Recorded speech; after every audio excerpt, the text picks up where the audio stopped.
Minister of Trade and Industry Paula Gopee-Scoon says trade agreements are continuously being pursued with several countries for the benefit of Trinidad and Tobago's economy. Ayanna Carter has more. Minister of Trade and Industry Paula Gopee-Scoon, during her contribution to the debate of the Appropriation Bill 2025 in the House of Representatives on Monday, highlighted the strides made by the government through trade negotiations. In Chile, exporters looking to enter the trade market will have the opportunity to access and benefit from a large market size. The minister gave an update on the partial scope trade agreement this country is pursuing with the South American country, revealing that technical negotiations were completed in May 2024. It's an opportunity for exporters to access a market of 19 million persons, and of course facilitating a range of exports of a range of products, food and beverages, pharmaceuticals, articles of wood, paper, clothing, glass, etc., iron and steel, and would you believe as well, energy products, apart from the non-energy products being accommodated, energy products, so that all of our methanol, ammonia, natural gas will enter Chile duty-free, tariff-free, Madam Speaker. A partial scope agreement has also been initiated with Curacao in July 2024 and is expected to be concluded by January 2025. The minister explained that even though Curacao is a small population, this country will benefit from its large tourism sector. What I was particularly excited about with this trade agreement is that we do have the opportunity to displace many of the products that Curacao imports.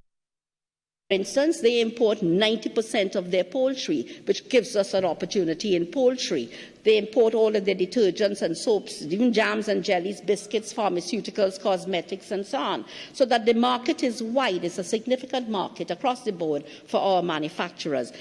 An air services agreement has been established with Curacao, as well as a new maritime agreement, which was formalized in September 2024. So whereas it took 2 to 3 weeks to export our goods to Curacao, it will now take just 2 days. So we were there for the first shipment on the Donia Luisa.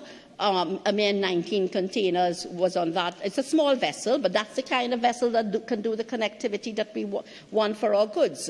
So 19 containers went on the first. Mind you, there was not enough notice. But on the second, I can tell you that we already have 35 containers, a full container, to go to Curacao on that second. The route will also facilitate the movement of goods to neighboring Aruba and Bonaire. Ayanna Carter, TTT News. Steel pan manufacturing is another area that Minister of Trade and Industry Paula Gopee-Scoon has identified as a potential revenue earner. The minister stated that it will be a holistic approach with a focus on enhancing the quality of the product and the skills of the professionals. There's a clear indication of the success of the Grant Fund facility, but we want to see this trend to continue and to grow exponentially. And I'll tell you that there have been some issues, and we've done the research to find out what these issues are. And one such issue is the lack of a facility to chrome the steel pans. However, the minister said this issue will soon be addressed.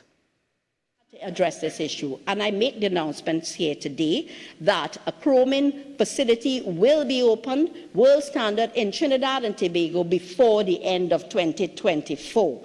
Right? It will be located in El Socorro. We have supported them through our steel pan grant facility, and we have been assured that the chroming will be on par with what is done internationally. The minister said this will ensure a reduction in the overall cost.